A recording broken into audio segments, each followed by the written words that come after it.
नमस्कार दोस्तों, मौर्य टेक्निकल 25 में आप सभी का स्वागत है।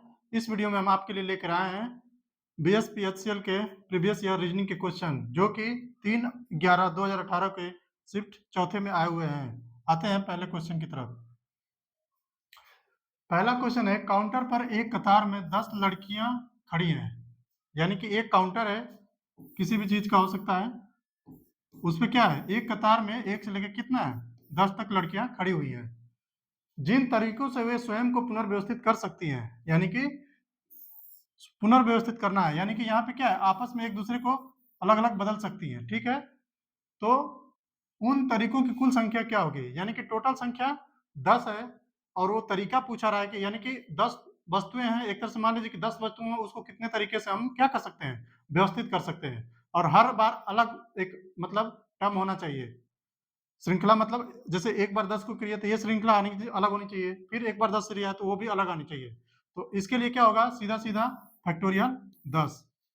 अगर कोई भी अलग 10 डिफरेंट वस्तुएं हैं और उसको एक साथ हमें मतलब व्यवस्थित करना है तो वो क्या होगा, टोटल नंबर ऑफ जो तरीके होंगे वो कितने होंगे, फैक्टोरियल 10। जैसे कि अब मान लीजिए कि फैक्टोरियल 1 का मान कितना है, 1 होता है। 2 का क्या हो जाएगा, 2 इंटू 1। फैक्टोरियल 3 का 3 इंटू 2 इंटू 1। तो उसी प्रकार जब हम फैक्टोरियल 10 का मान निकालेंगे तो क्या करेंगे, सबसे पहले 10 गुणते 9 गुणते 8 गुणते 7 गुणते 5 गुणते 6 गुणते 5 गुणते 4 गुणते 3 गुणते 2 गुणते 1। यानी कि सभी का हमें क्या करना है, मल्टीप्लाई कर लेना है कि कितने, 10 से लेके 8 9 1 तक। तो इसमें आंसर क्या हो जाएगा, सारा मल्टीप्लाई करेंगे तो क्या होगा, 3628880। फैक्टोरियल 10 का मान कितना आएगा, 3628800। Next question. अगला क्वेश्चन दिया है कि 13 महिलाएं दिन में 6 घंटे, यानी कि रोज रोज की बात, यानी कि हर दिन की बात कर रही है, क्या जा रहा है, 6 घंटे काम करते हुए क्या कर रही है, 8 दिनों में एक सड़क खोद देती है। यानी कि मान लीजिए कि एक सड़क को निर्माण करना है खोद कर, तो उसमें कितने लग रहा है, 6 घंटे काम करते हुए 8 दिन में कितनी, 13 महिलाएं। यदि उसी सड़क को 39 महिलाएं, यानी कि 39 महिलाएं दिन में केवल 1 घंटा काम करते हुए खोदे तो दिनों की संख्या क्या होगी, यानी कि 1 घंटा दिन में 39 महिलाएं करेंगी तो दिनों की संख्या क्या होगी, यहाँ पे मान लीजिए इसकी वैल्यू क्या हो जाएगी, x। तो ऐसे सवाल में सबसे पहले हम क्या करेंगे, सबसे पहले जो भी संख्या है आदमी की, यानी कि मेन या वुमेन जो भी है, तो नंबर ऑफ मेन, ठीक है, उसमें उसके बाद क्या करेंगे, कितने घंटे काम करता है, यानी कि आवर, एच मतलब आवर, घंटा या मिनट जो भी है, सेकंड, और कितने दिन में करता है, सॉरी दिन, डे, ठीक है। और उसके बाद अगर मान लीजिए कि अगर साथ में एफिशिएंसी भी दिया हो तो यहाँ पे क्या लिख लेंगे, एफिशिएंसी, ये सब एक होगा, हमेशा 2 रहेगा, ठीक है, एक तरफ लेफ्ट साइड में और फिर राइट साइड में। तो ये क्या हो जाएगा, M1 H1 D1 और E1।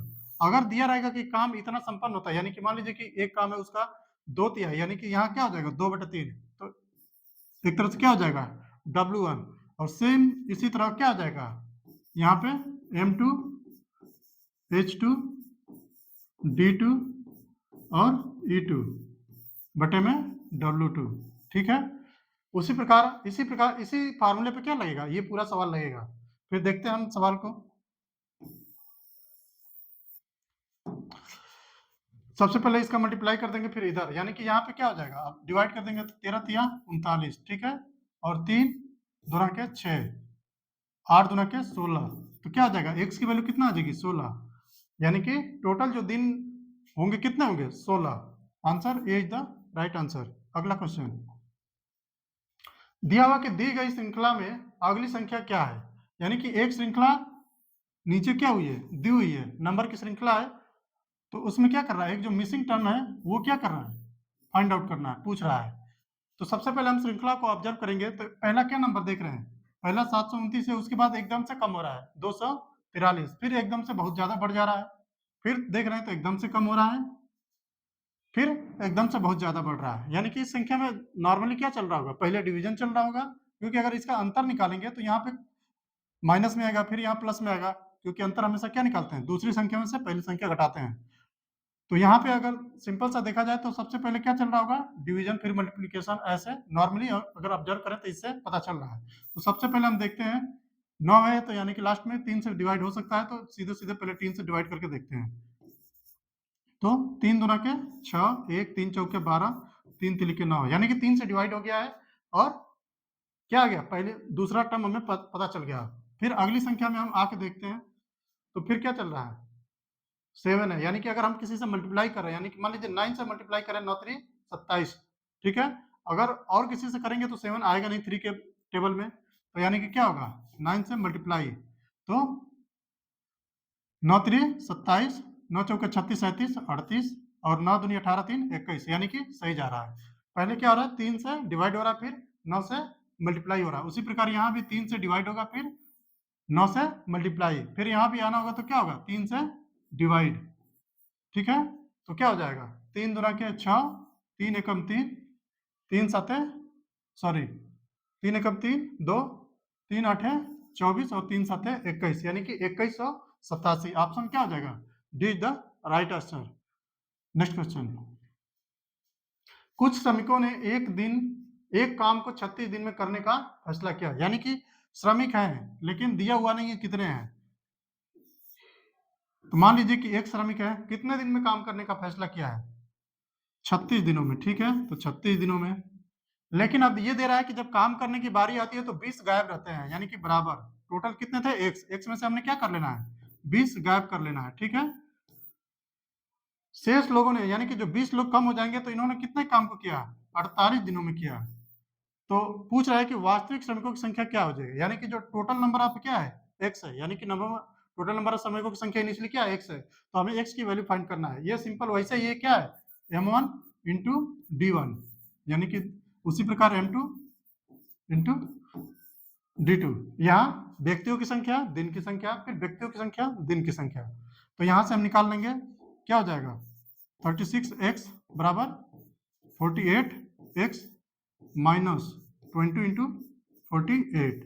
हम इसको इधर ले जाएंगे, इसको इधर ले जाएंगे तो क्या आ जाएगा, 12x बराबर 20 इंटू 48, ठीक है। 12 चौका 48, 4 और 20 चौका 80, तो x की वैल्यू कितना आ जाएगा, 80, यानी कि इनिशियली, यानी कि शुरुआत में श्रमिकों की टोटल संख्या कितनी होगी, 80।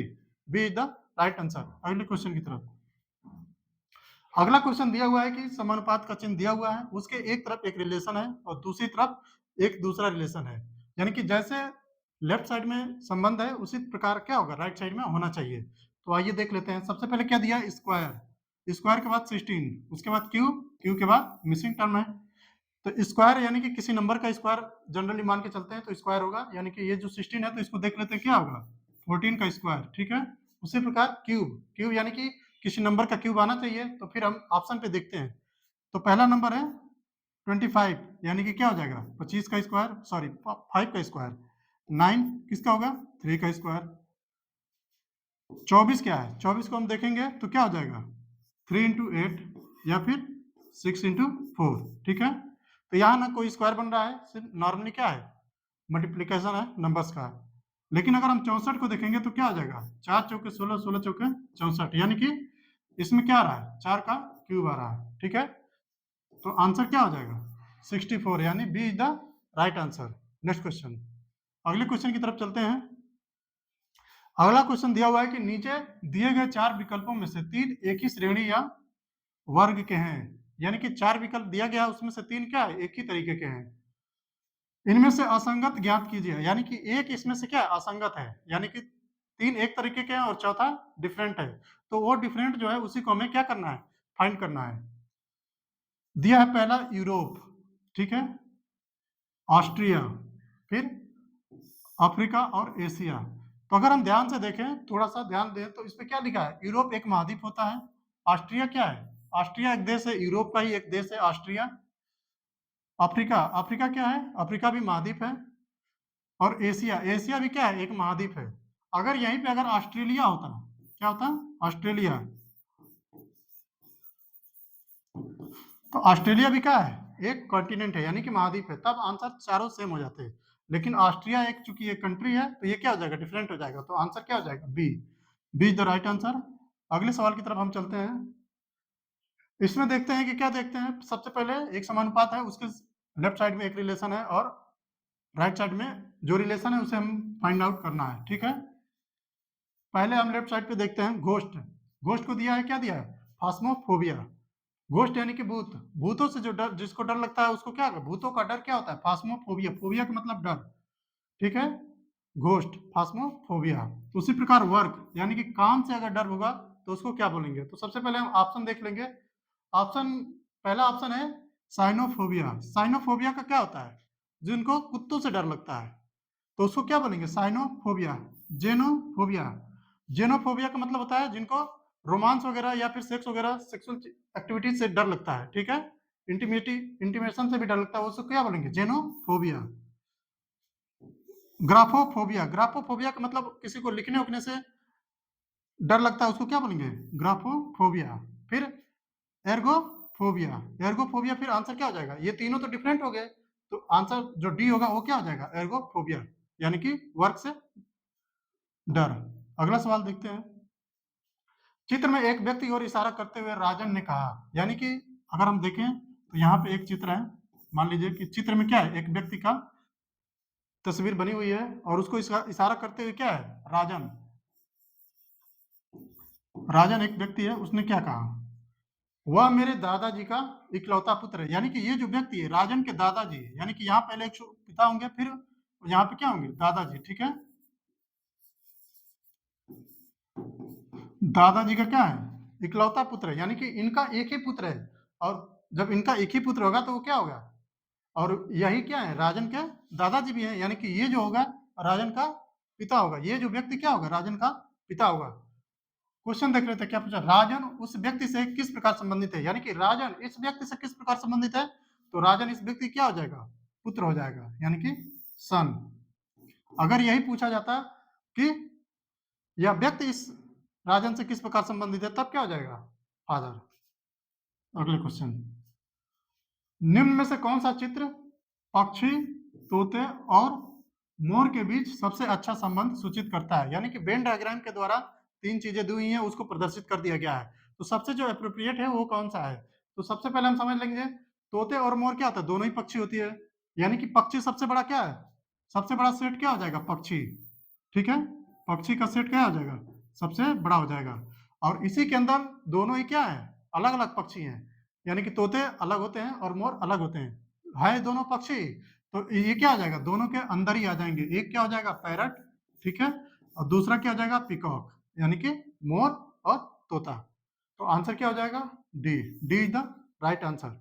नेक्स्ट क्वेश्चन दिया है कि धोनी 18वीं पारी में 172 रन बनाता है। यानी कि धोनी जब मैच खेल रहे हैं तो अपनी 18वीं पारी में क्या है? 172 रन बनाए हैं, और इस प्रकार उनका औसत 8 से बढ़ जाता है। यानी कि पहले जो नंबर, जो रन बनाए थे, तो पर मैच के हिसाब से जो रन था उसमें क्या होता है? 8 की बढ़ोतरी हो जाती है। 18वीं पारी के बाद नया औसत क्या होगा? तो अब पूछ रहा है कि जैसे पहले जो औसत था तो उसमें 8 रन बढ़ने के बाद जो नया औसत हो गया तो वो टोटल औसत क्या होगा? तो सबसे पहले हम जो 17वीं पारी तक का जो औसत है उसको हम पहले फाइंड आउट करेंगे, फिर उसमें 8 हम जोड़ देंगे तो क्या हो जाएगा? 18वीं पारी का औसत हमें, 18वीं पारी तक का औसत हमें मिल जाएगा। तो सबसे पहले 17वीं पारी तक का हमें दिया नहीं है, तो मान लेते हैं कि टोटल पारी उन्होंने कितने खेली है? 17। और 17 तक अगर हर मैच में मान लीजिए कि 50 रन बनाए तो 17 गुणित 50 हो जाएगा, लेकिन हम मानते हैं कि हर मैच में उन्होंने कितना बनाया? x। ठीक है, तो 17 इंटू एक्स टोटल रन हो गए उनके 17 पारी तक। लेकिन अगर 18वीं पारी तक हमें निकालना है तो 18वीं पारी का क्या है? 172 रन है, तो हम क्या करेंगे? इसी में 172 ऐड कर देंगे और बराबर। इस प्रकार उनका औसत 8 बढ़ जाता है, यानी कि 18वीं पारी तक उनका क्या हो जाएगा? ये 18वीं पारी है और ये जो टोटल औसत है इसमें कितनी बढ़ोतरी हो जा रही है? 8 की बढ़ोतरी हो जाएगी, यानी कि इसमें क्या हो जाएगा? x प्लस 8 का मल्टीप्लाई हो जाएगा। ठीक है, तो इसी को हम सॉल्व करते हैं, और तब इसमें सॉल्व करेंगे तो x की वैल्यू मिलेगी, और x की वैल्यू क्या होगी? 17वीं पारी तक का औसत मिलेगा। तो देखते हैं फिर, 17x plus 172 is equal to 18x plus 18 into 8।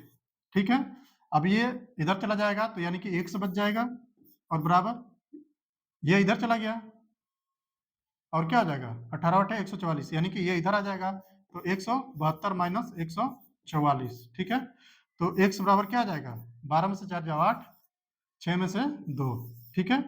तो जो 17वीं पारी तक है, एक 17, ठीक है, क्योंकि 17वीं तक था, तो 17वीं तक उनका जो औसत क्या है 28।